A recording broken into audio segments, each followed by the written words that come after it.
The candles in Alexander Volkov's study had burned down to mere nubs, their dying flames casting trembling shadows across walls lined with books older than most nations. He sat motionless in his chair, a throne really, though he had not claimed the title in 300 years, and watched the wax pool and harden like the centuries themselves, liquid time becoming solid memory. He was dying, not in the way mortals understood death, that swift mercy of failing hearts and dimming eyes. His dying was a slow unraveling, a fraying at the edges of existence that had begun so gradually he had mistaken it for melancholy. But now, 7 centuries into his cursed existence, Alexander Volkov, once called the Shadow King of the Eastern Courts, could no longer deny what his ancient blood whispered to him in the hollow hours before dawn. The hunger had changed. Where once it had roared like a furnace demanding fuel, now it merely flickered, a pilot light threatening to extinguish entirely. He had not fed in months, not from inability, but from a weariness so profound that even the instinct for survival had grown quiet. His manor stood on the outskirts of a small Oregon town, hidden by old growth forest and older magic. The locals knew the property only as the abandoned Volkov estate, a place where teenagers dared each other to approach on Halloween nights and where real estate agents' listings mysteriously vanished from databases. Alexander had purchased it in 1952, when he had grown tired of European shadows and sought oblivion in the New World. Oblivion had not come. Only more years, more silence, more nights spent cataloging the faces of those he had loved and lost and, in his darker centuries, destroyed. He rose from his chair, and the movement cost him. His joints, which should have been eternally supple, ached with a bone-deep fatigue that no amount of rest could ease. He crossed to the window, drawing back velvet curtains thick with dust, and gazed upon the moonlit grounds where fog rolled between ancient oaks like the ghosts of all his years made visible. In his study, a collection of objects occupied a small table near the fireplace. A woman's silk scarf, faded from scarlet to rose, a pocket watch that had stopped in 1789, a child's wooden toy, carved by his own hands in a century he could barely remember, a brass button from a soldier's coat, a dried flower pressed between pages of Pushkin, and there, among these relics of 700 years, a single item that did not belong to centuries past, a paper napkin, yellowed now but carefully preserved, bearing the logo of a roadside diner called Rosie's, and a handwritten note in blue ink. "You looked like you needed someone to see you. I hope tomorrow is gentler. Waitress, 20 years. The napkin was 20 years old, and Alexander had not been able to discard it, had not been able to forget the woman who had written those words, though he had tried, had not been able to stop wondering what had become of her, though he had forbidden himself from seeking answers. Elena. He had never learned her surname, had only spent a single night in her presence, sheltering in that small diner from a storm that had been both meteorological and spiritual. He had been at his lowest then, starving, wounded by hunters who had tracked him across 3 states, and so close to surrendering to the dawn that he had already chosen the hillside where he would watch his final sunrise. But she had seen him. Not what he was, but who he was, had brought him coffee he could not drink and pie he could not taste, and had sat across from him in that cracked vinyl booth and talked about nothing and everything until the storm passed and something in his chest that had been frozen for centuries began, impossibly, to thaw. He had fled before dawn, had left money on the table and vanished into the retreating darkness, telling himself that the kindness of one mortal waitress meant nothing against the weight of his sins, that he had no right to carry her memory with him, that she would forget him by morning and live her brief, bright life unburdened by the shadow of his existence. But he had kept the napkin, and in 20 years, in all the long nights of his slow dying, he had not stopped seeing her face. Now, standing at his window with the fog pressing against the glass like curious spirits, Alexander made a decision that felt less like choice and more like inevitability. Before he faded entirely from this world, he would find her. He would see her once more, even if only from a distance. He would know that his last clear memory, the image he carried into whatever darkness awaited him, was not of blood and betrayal and centuries of loneliness, but of a woman in a roadside diner who had looked at a monster and seen a man. It was, he supposed, the closest thing to a dying wish that an immortal could have. The diner had closed in 2019. Alexander discovered this on his third night of searching, standing in an empty parking lot where weeds pushed through cracked asphalt and a faded "For Lease" sign swung in the autumn wind.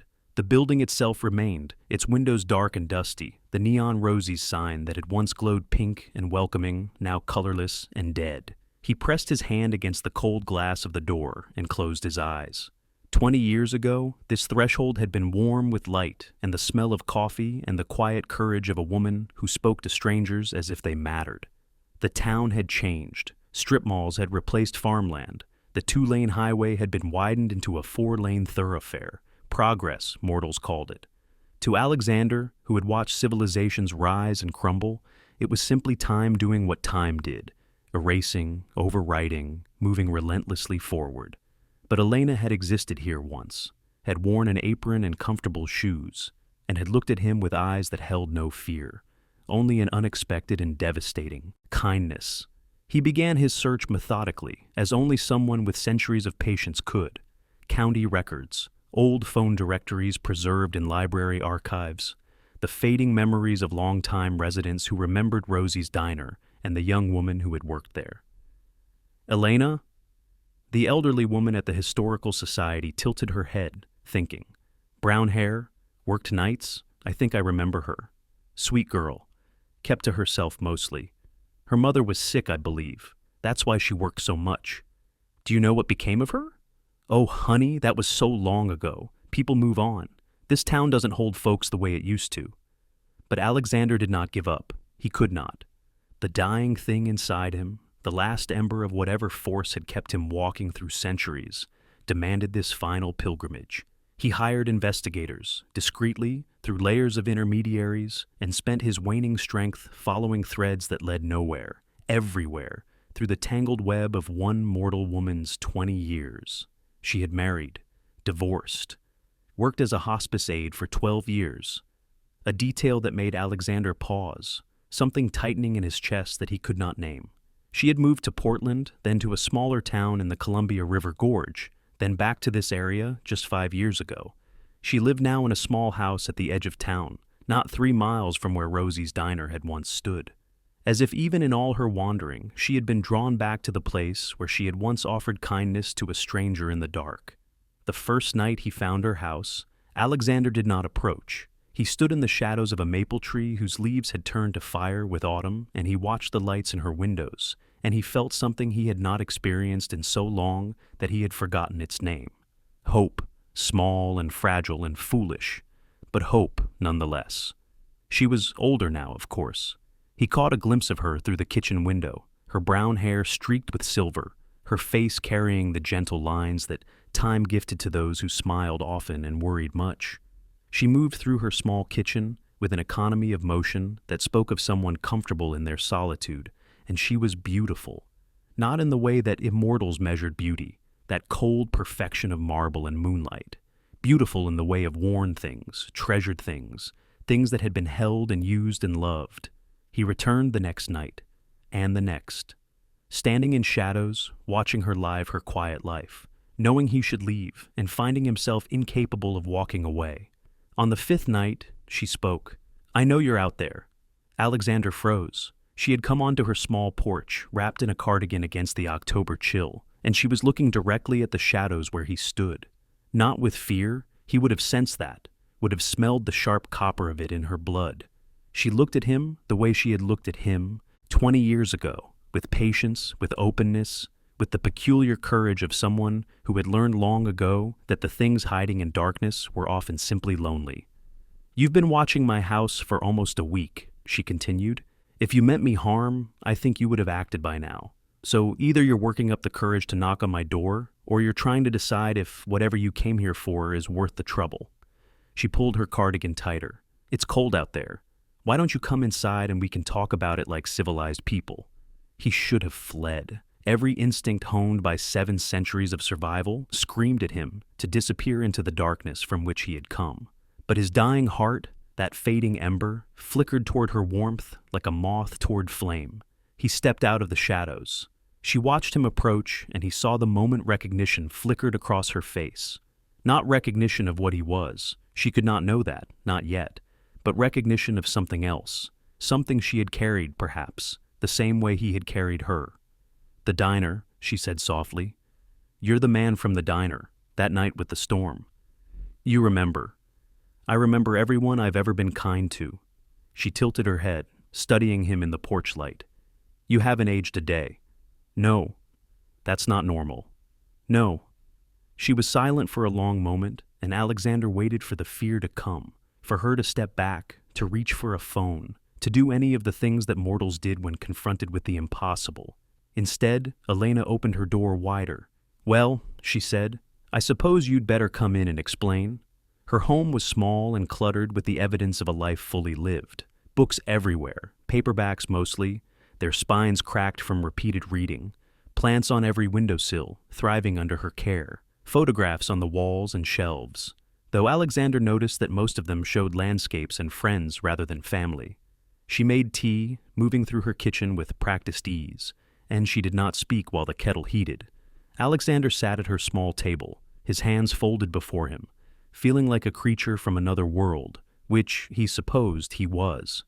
"I should be afraid of you," she said finally, setting a cup before him. "By all logic, by everything I know about the world, I should have called the police the moment I saw you standing out there. Why didn't you?" She sat across from him, cradling her own cup. "Because 20 years ago, you were the saddest thing I'd ever seen. A man sitting alone in a storm, looking like he'd lost everything worth living for. And now, you've come back, and you look exactly the same, and somehow even sadder." She met his eyes. "What are you?" The question hung between them like a held breath. Alexander had kept his secret for 700 years, had killed to protect it, had fled kingdoms and continents to preserve it, had let empires believe him myth and legend rather than reveal the truth of his existence. But he was dying now, and she had asked. "I am what your stories call a vampire," he said. "I have lived for over 700 years. I have been called many things, king, monster, shadow. I have done great evil and small kindnesses, and I have spent the last century trying to atone for the former by practicing the latter." He paused. "I came to your diner that night because I was dying in a different way. I had been hunted, wounded, and I had lost the will to continue. I intended to watch my last sunrise that morning." Elena listened without interrupting, her hands steady around her cup. "But you spoke to me," Alexander continued. "You brought me coffee and pie, and you sat with me, and you talked about ordinary things, the weather, a book you were reading, a funny thing your cat had done that morning. You treated me as if I were a person, as if I mattered." He reached into his coat and withdrew the napkin, preserved across 2 decades, and set it on the table between them. "You wrote me this note, and when I left before dawn, when I ran from the kindness you offered because I did not believe I deserved it, I kept this. I have carried it with me for 20 years. She looked at the napkin, at her own handwriting faded, but still legible. When she looked up again, her eyes were bright with something he could not read. "Why did you come back?" "Because I am dying again. Truly this time. The thing that has kept me alive all these centuries is fading, and I have perhaps weeks or months before I simply stop." He tried to smile, but the expression felt foreign on his face. "I wanted to see you once more before the end. I wanted you to know that your kindness that night, that small act of humanity toward a stranger, saved me. Not forever, but for 20 more years. 20 years in which I tried to be better than I had been. 20 years in which I remembered that even a monster could be seen as a man, if someone looked at him with eyes like yours." Elena was quiet for a long time. The tea cooled between them. Outside, the wind stirred the autumn leaves into whispered conversations.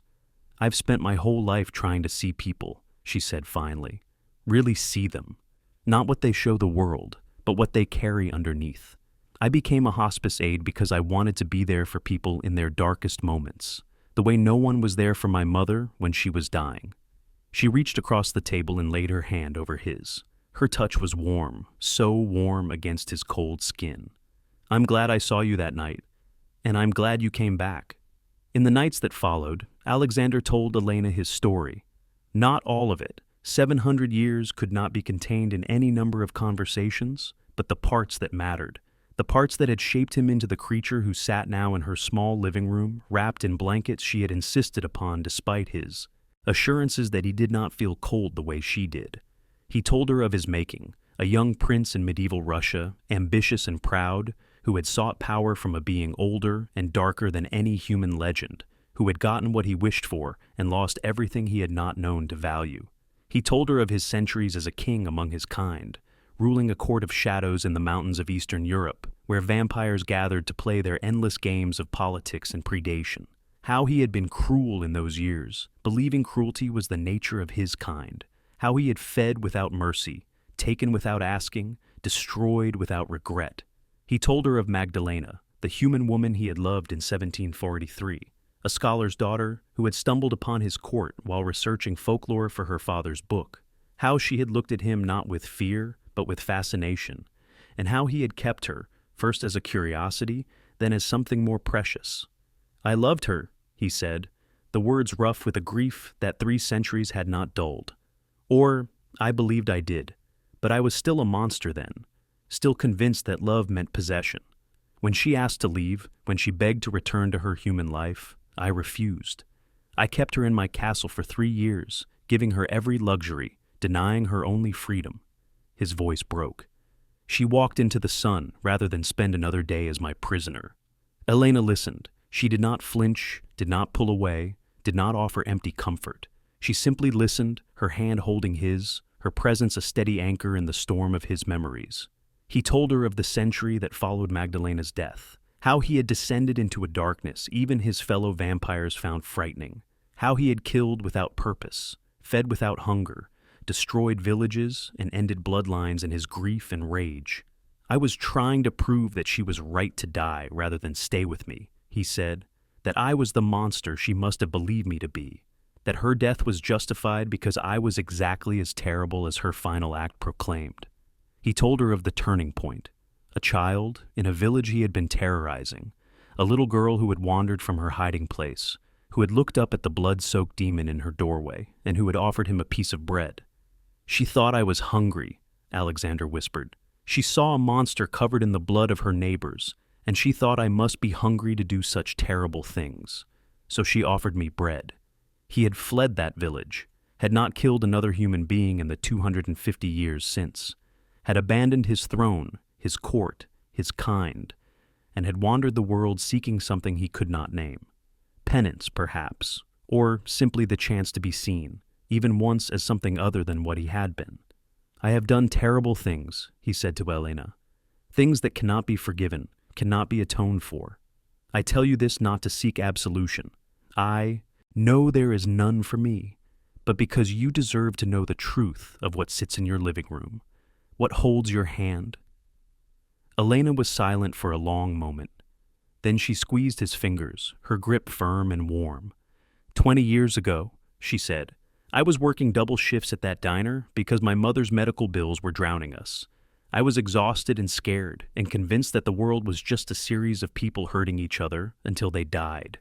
She looked at him with those eyes that had always seen too much. "But then a man came in from the storm, a man who looked at me like I was the first kind thing he'd encountered in years, who listened to me talk about nothing, just because I needed someone to talk to, who left before dawn, but who left a note thanking me for seeing him." She reached up and touched his face, her palm against his cold cheek. "I kept that note too," she said. "I've thought about you for 20 years, Alexander. Wondered what happened to the sad man from the storm. Wondered if he found whatever he was looking for. Wondered if my small kindness had mattered to anyone other than me." Her eyes shone. "You came back to tell me it did. That's not the action of a monster. That's the action of a man who has spent centuries learning to be something better." The hunters came on the night of the first frost. Alexander sensed them before Elena could hear anything, 5 heartbeats approaching through the darkness, carrying weapons forged with silver and blessed with old rites. They were descendants of an order he had thought extinct, guardians who had hunted his kind for generations and who had apparently not forgotten the Shadow King of the Eastern courts. "Elena." He rose from the couch where they had been sitting together, his fading strength suddenly crystallizing into something sharp and cold. "You need to go. Now. There is a door in the basement that leads to an old root cellar, and from there to the forest. Take it and don't stop running until—" "I'm not leaving you. You don't understand. These are hunters. They are coming for me, and they will not hesitate to harm anyone who stands in their way. He gripped her shoulders, willing her to understand. I have lived for 700 years, Elena. I have seen empires fall and worlds end. But in all those centuries, I have never, his voice caught, I have never cared whether I lived or died. Not until now, not until you. Then fight. Her voice was steady. Fight to live. Fight to stay. Fight because for 20 years I've wondered about you, and I'll be damned if I'm going to lose you now. I am dying already. I do not have the strength. Then use mine. She held out her wrist, and the meaning of the gesture struck him like a physical blow. No, he stepped back. No, Elena. I will not. You told me vampires can draw strength from human blood. You told me it's been months since you fed, because you couldn't bring yourself to take from anyone. She stepped toward him, closing the distance he had tried to create. I'm offering, Alexander. Freely, willingly. Not because you're forcing me, not because I'm afraid, because I want you to live, because the man who came back after 20 years to thank me for one small kindness deserves the chance to keep being that man. The hunters were at the edge of her property now. He could feel them spreading out, surrounding the house, preparing their assault. If I take too much, then don't take too much. She smiled, and it was the same smile she had worn in that diner 20 years ago, warm and brave and impossibly kind. I trust you. Trust, such a simple word for such a profound gift. Alexander took her hand, raised her wrist to his lips, and for the first time in centuries, he fed not from need or hunger or predatory instinct, but from something far more powerful. He fed from love. The blood sang through him like music, like fire, like the first warmth of spring after an endless winter. It was Elena, her courage, her compassion, her decades of seeing the best in people even when they showed her their worst, and it filled the hollow places inside him that had been empty for so long. He broke away before he could take too much, sealing the small wound with a touch of his tongue. Elena swayed slightly, and he caught her, lowering her gently to the couch. Stay here, he said. Stay quiet. I will return. Alexander! But he was already gone, flowing through the shadows like smoke, like memory, like the ancient darkness he had been running from for centuries. The hunters were good, well-trained, well-equipped, clearly briefed on his capabilities. They had spread silver wire in a perimeter around the house. They had soaked their weapons in holy water. They had brought lights powerful enough to simulate sunlight, designed to disorient and weaken. But they had come expecting a dying vampire, a fading shadow barely clinging to existence. They had not come expecting him to have a reason to live. Alexander did not kill them. That would have been the old way, the easy way, the path of the monster he had spent 250 years trying not to be. Instead, he disarmed them, disabled them. Used speed and strength and 7 centuries of combat experience to leave 5 hunters unconscious on Elena's lawn, their weapons shattered, their silver wire tangled uselessly around trees. When he returned to the house, Elena was waiting on the porch. Are they dead? No. They will wake with headaches and bruised pride, but they will wake. He climbed the stairs to stand beside her, suddenly exhausted despite the blood burning through his veins. They will return, Elena. Perhaps not these 5, but others. The Order has long memories, and they have never stopped hunting me.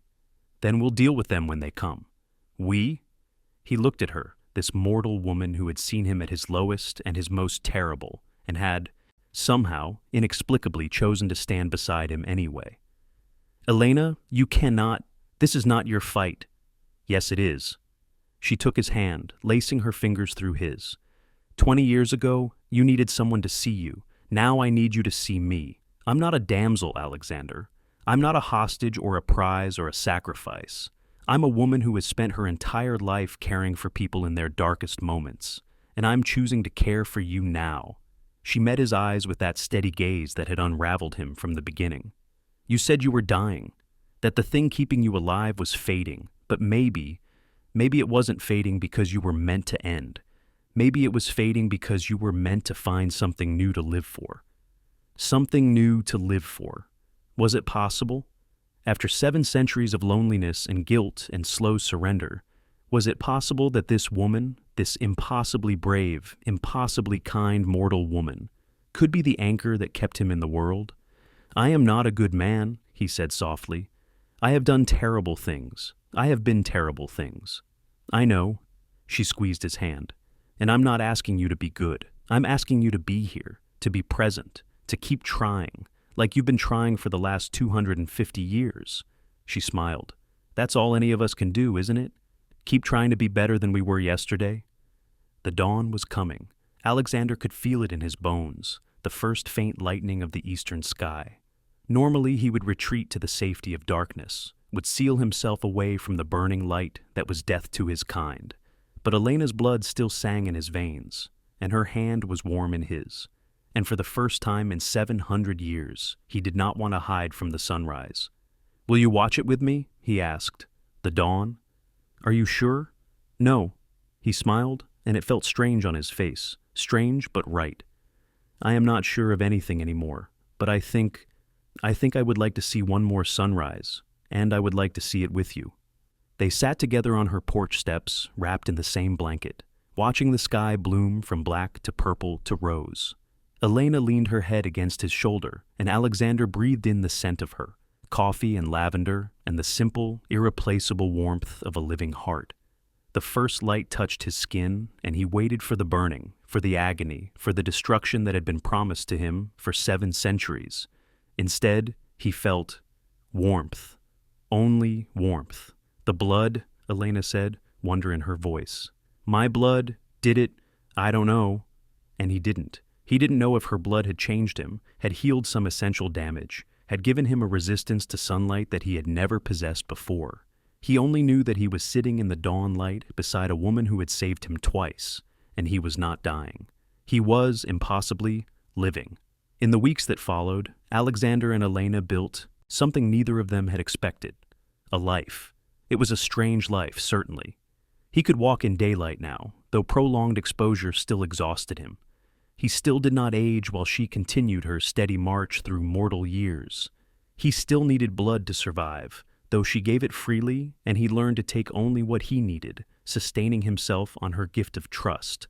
The hunters did not return. Whether they had been discouraged by their defeat or had simply lost his trail, Alexander could not say. But the threat that had hung over his existence for centuries seemed to have faded, replaced by something he had never thought to experience: peace. Elena continued her work as a hospice aide, sitting with the dying as she had always done, offering comfort and presence in their final hours. Sometimes Alexander would accompany her, standing in shadows, invisible to all but her. And sometimes, when a patient was particularly frightened of the dark that awaited them, he would speak. "There is nothing to fear," he would say, his voice gentle with the weight of centuries.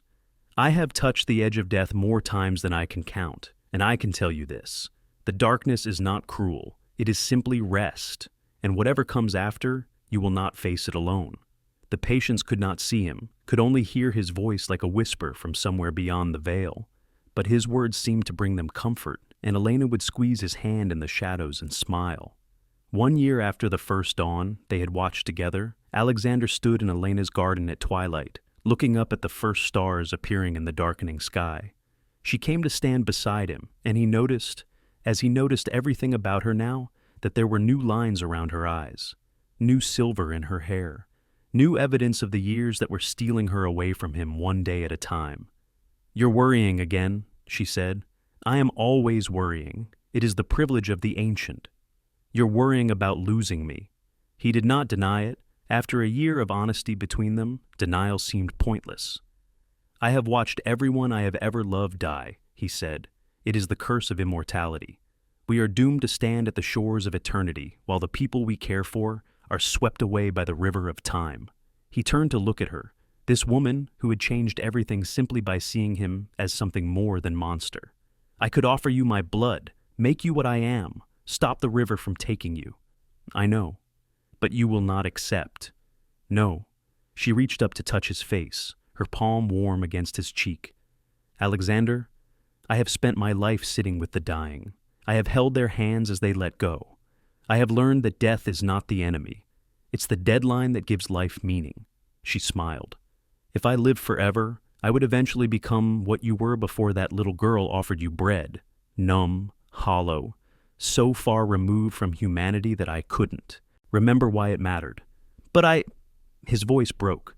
I do not want to lose you. You won't lose me. She took his hands in hers. I'll be right here for as long as I have. And when I'm gone, I'll live on in you, in the memory of what we had, in the person you've become because of what we shared. Her eyes were bright with tears, but she was smiling. That's not loss, Alexander. That's love. That's the whole point. He pulled her into his arms and held her against the darkening sky, this fragile mortal woman who had taught an ancient monster how to be human again. I love you, he said. The words felt strange in his mouth, unused for centuries, but they were true. They were the truest thing he had ever spoken. I know, she said.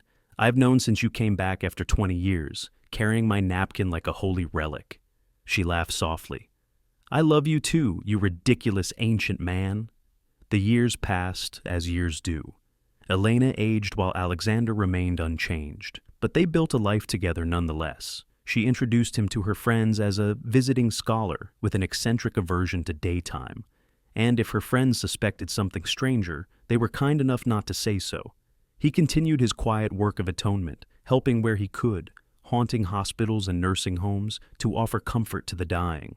The Order of Hunters eventually sent another team, but this time Alexander met them not with violence, but with words. He told them his story, told them of Magdalena, of the little girl with the bread, of Elena and the diner and the napkin he had carried for 20 years.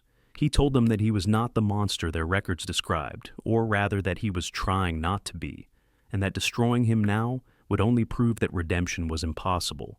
They listened. Not all of them believed, but enough of them did.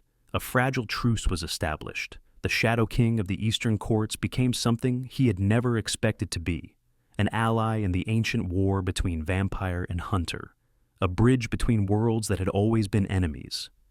You've changed things, Elena told him one evening, near the end. She was 93 years old, her body failing, though her spirit remained as bright as ever. You know that, don't you? The truce you built with the hunters, the vampires who followed your example, the humans who've learned that your kind aren't all monsters. You've changed the shape of the world. You changed me, he said. Everything else followed from that.